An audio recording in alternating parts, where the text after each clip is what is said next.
सारी चीजें भी सीखते हैं। प्रकृति यानी एनवायरनमेंट। तो एनवायरनमेंट से बहुत सारी चीजें हैं जिससे हम बहुत कुछ सीखते हैं। बच्चों, जैसे आप फूलों के समान हो। फूल हमें जीवन में हंसना मुस्कुराना सिखाते हैं। हम बगीचे में घूमने जाते हैं, पार्क में जाते हैं, वहां हम अलग अलग तरह के फूल देखते हैं और उन फूलों पे हमें कुछ तितलियां भौरे मंडराते हुए देखे होंगे, तो उनसे हमें कुछ सीखना चाहिए। तो प्रकृति में जो सारी चीजें हैं उनसे हमें प्रेरणा लेनी चाहिए। तो इसी कविता में हमें प्रकृति से क्या सीखना चाहिए, इसी कविता में हम सीखेंगे। कविता का नाम है सीखो। प्रकृति से हमें बहुत सारा सीखना चाहिए इसी कविता में। कविता का नाम है सीखो। फूलों से नित हंसना सीखो, भौरों से नित गाना, तरु की झुकी डालियों से नित सीखो शीश झुकाना। सीख हवा के झोंकों से लो कोमल भाव जगाना, दूध और पानी से सीखो मिलना और मिलाना। सूरज की किरणों से सीखो जगना और जगाना, लता और पेड़ों से सीखो सबको गले लगाना। इसने लिखी है कविता, इस कविता की पंक्तियां श्रीनाथ सिंह। इसने लिखी है, श्रीनाथ सिंह जी ने इस कविता की पंक्तियां लिखी है। तो हम सीखेंगे फूलों से नित हंसना। मतलब फूल हमेशा क्या करते हैं, मुस्कुराते रहते हैं। आपको चित्र में दिख रहा होगा, फूल हमेशा क्या करते हैं, मुस्कुराते रहते हैं। इसी तरह हमें भी अपने जीवन में मुस्कुराते रहना चाहिए। फूलों के तरह ही हमें रहना चाहिए। कोई भी संकट आए, हमें हंसते हंसते उसे पार कर जाना चाहिए। तो फूलों से नित हंसना सीखो, भौरों से नित गाना। नित मतलब हमेशा, नित मतलब क्या, हमेशा। तो फूल जैसे हमेशा मुस्कुराते रहते, वैसे हमें भी मुस्कुराते रहना चाहिए। भौरों से नित गाना, जैसे भौरे घूमते तो ऐसे आवाज आती है, मतलब वो हमेशा गाना बोलते रहते हैं। तो भौरों से हमें क्या सीखना चाहिए, हमेशा गाना, मुस्कुराते हुए गाते रहना चाहिए। तरु की झुकी डालियों से नित सीखो शीश झुकाना।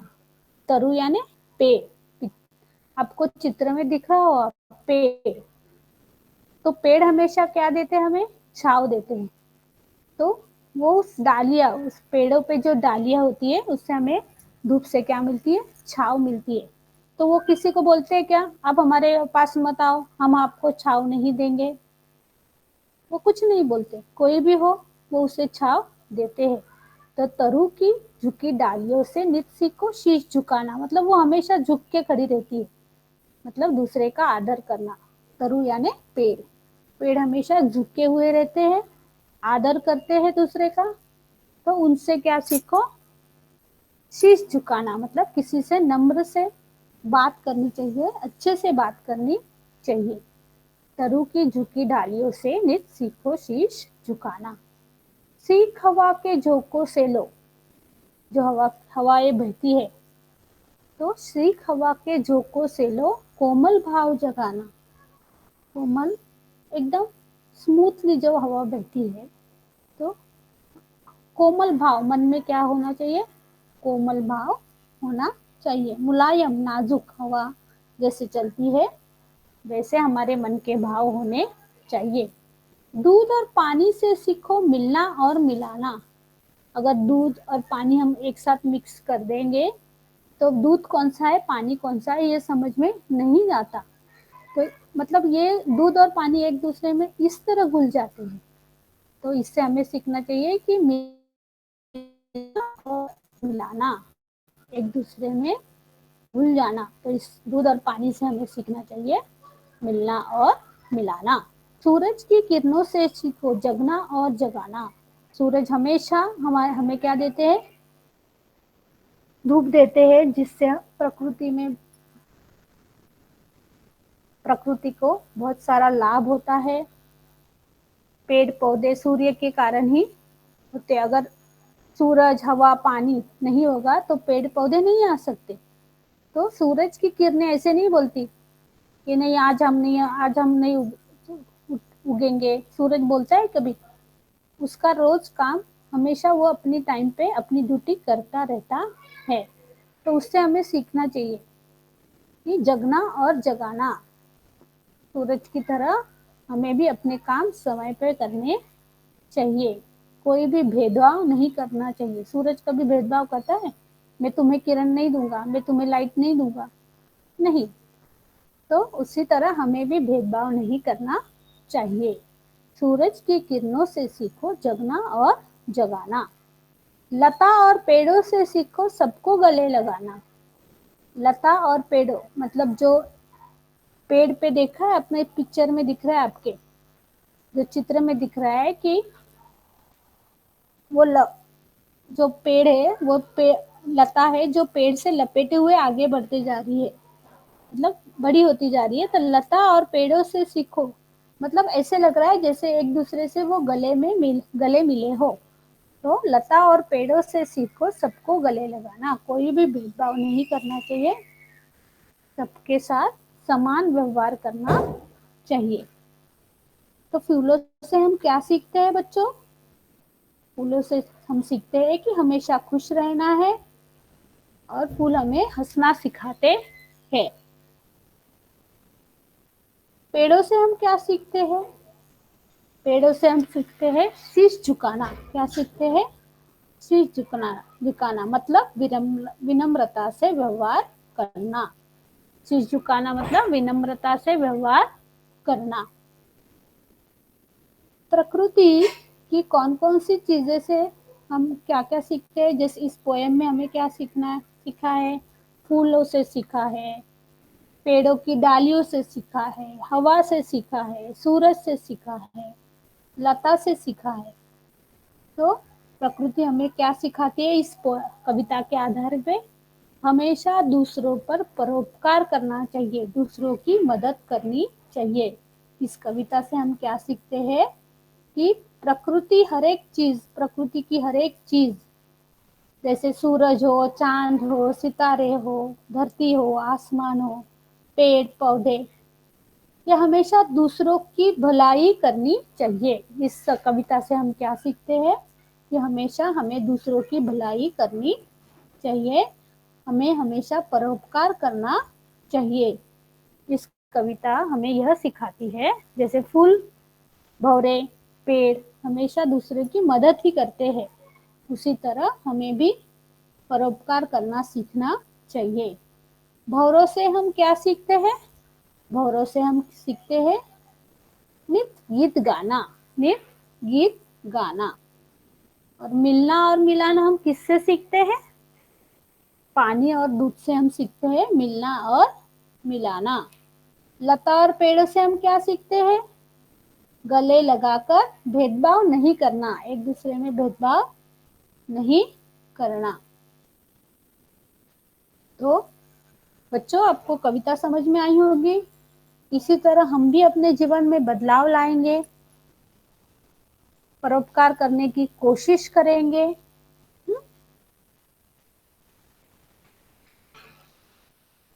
आपके पाठ्य पुस्तक में पेज नंबर 9 पे विलोम शब्द है। क्या है? विलोम शब्द। समान अर्थ वाले शब्द है। जैसे फूल का दूसरा शब्द है पुष्प और सुमन। फूल का दूसरा शब्द है पुष्प और सुमन। भौरों का दूसरा शब्द है भ्रमर, अली। भ्रमर, अली। पेड़ के लिए दूसरा शब्द है वृक्ष और तरु। वृक्ष और तरु। हवा के लिए हवा का समानार्थी शब्द है पवन या वायु। पानी के लिए समानार्थी शब्द है जल या नीर। जल या नीर। सूरज के लिए समानार्थी शब्द है सूर्य या दिनकर। तो हम ये कविता सुनेंगे अब।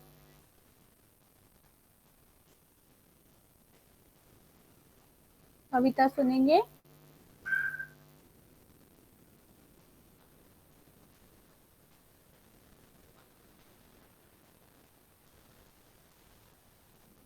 तो यही कविता हम सुर में गाएंगे, इसके साथ हम भी गाएंगे।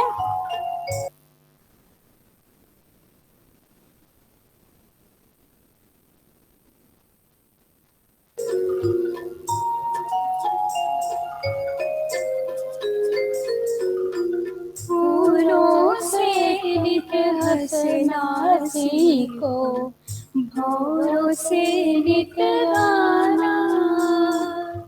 फूलों से नित हंसना सीखो, भौरों से नित गाना।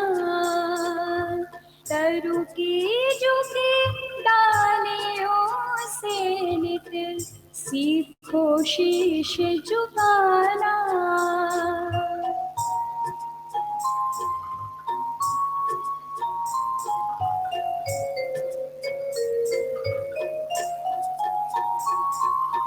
सीख हवा के झोंकों से लो, कोमल भाव बहाना।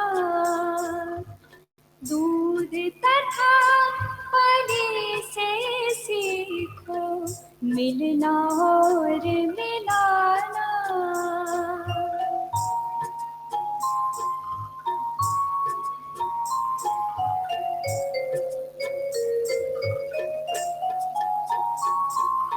सूरज की किरणों से सीखो, जगना और जगाना। लता और पेड़ों से सीखो, सबको गले लगाना।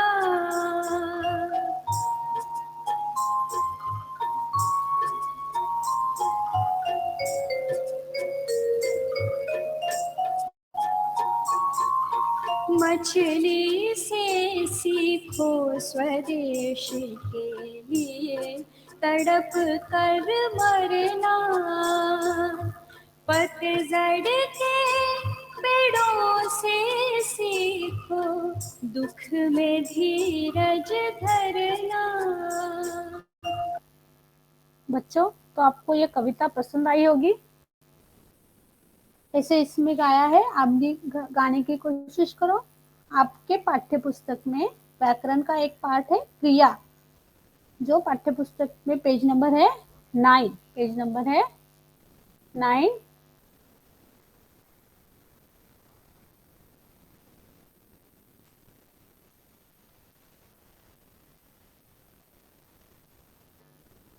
क्रिया शब्दों को रेखांकित कीजिए और दिए गए स्थान पर लिखिए।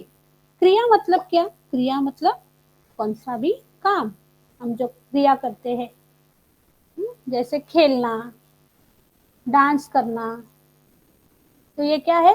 क्रिया है। ये क्या है? क्रिया है। लिखना, बोलना, जो हम करते हैं उसे क्या बोलते हैं? क्रिया। किसी काम का करना या होना बताने वाले शब्द को क्रिया कहते हैं। क्रिया किसे कहते हैं?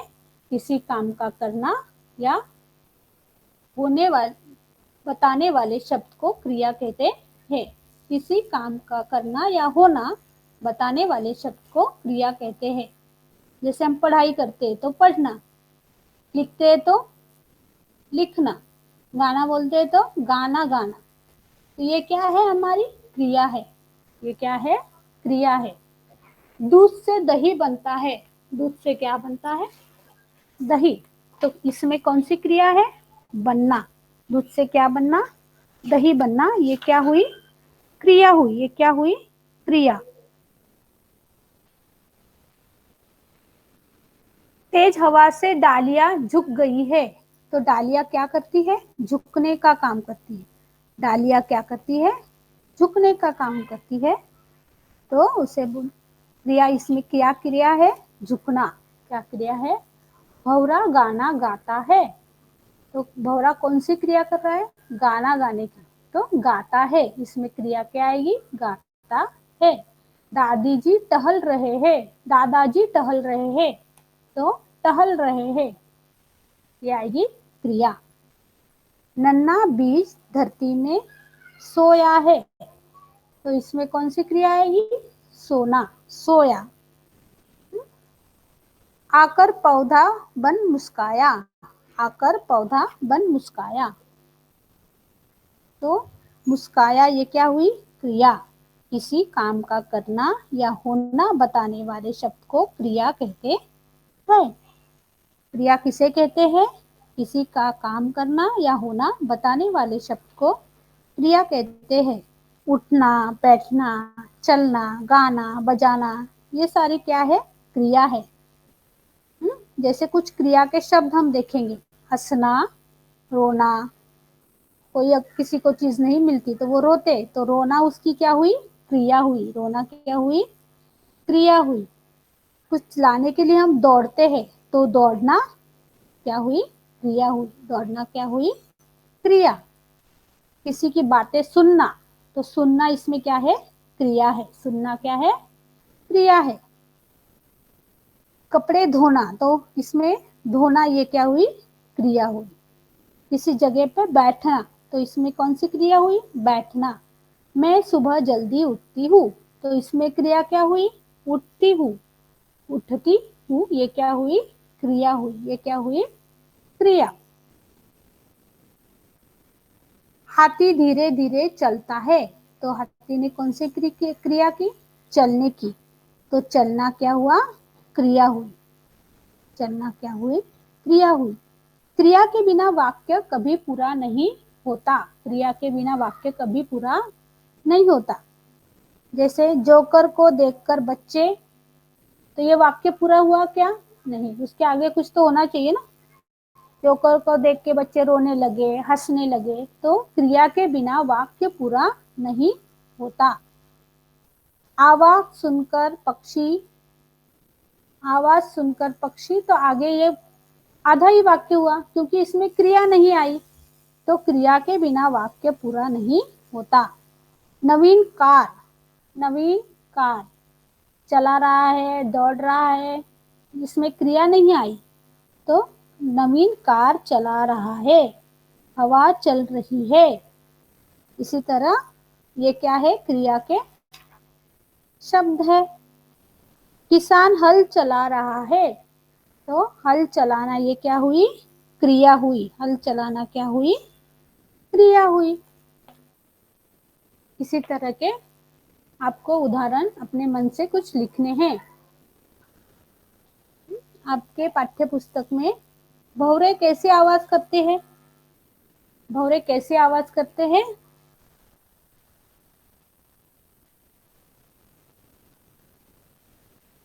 भौरे गुनगुन आवाज करते हैं। भौरे कैसी आवाज करते हैं? गुनगुन। सूरज उगने से क्या होता है? सूरज उगने से क्या होता है? सवेरा होता है। सूरज उगने से क्या होता है? सवेरा होता है।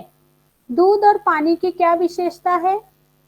दूध और पानी की क्या विशेषता है? मिलना और मिलाना। अगर आप पानी और तेल को मिलाओगे तो एक दूसरे में मिलते हैं क्या? नहीं मिलते। तेल ऊपर ही रहता है ना। तो उसमें दूध और पानी की क्या विशेषता है? मिलना और मिलाना। जैसे तेल और पानी एक साथ नहीं मिल सकता, तेल और पानी एक साथ नहीं मिल सकता, मगर दूध और पानी एक साथ घुल जाते तो दूध कौन सा और पानी कौन सा ये समझ में नहीं आता। और दूध और पानी की क्या विशेषता है? मिलना और मिलाना। तो बच्चों, आपको इस पाठ में कविता समझ में आई होगी। फूलों से हम क्या सीखते हैं, पेड़ों से हम क्या सीखते हैं, भौरों से हम क्या सीखते हैं, लता से हम क्या सीखते हैं। इस कविता के द्वारा हमें क्या शिक्षा मिलती है कि परोपकार करना चाहिए, परोपकार करना चाहिए। इसी पाठ में हमने व्याकरण का पाठ पढ़ा है, क्रिया। क्रिया यानी क्या? क्रिया यानी किसी काम का करना या होना, किसी काम का करना। क्रिया के बिना वाक्य अधूरा होता है। क्रिया के बिना वाक्य अधूरा होता है। तो बच्चों, मुझे लगता है आपको कविता समझ में आई होगी। तो इसी के साथ हमारी एक कविता खत्म होती है। आपके जो पाठ्य पुस्तक में टेक्स्ट बुक के नीचे जो एक्सरसाइज है वो आपको आपके नोटबुक में करनी है।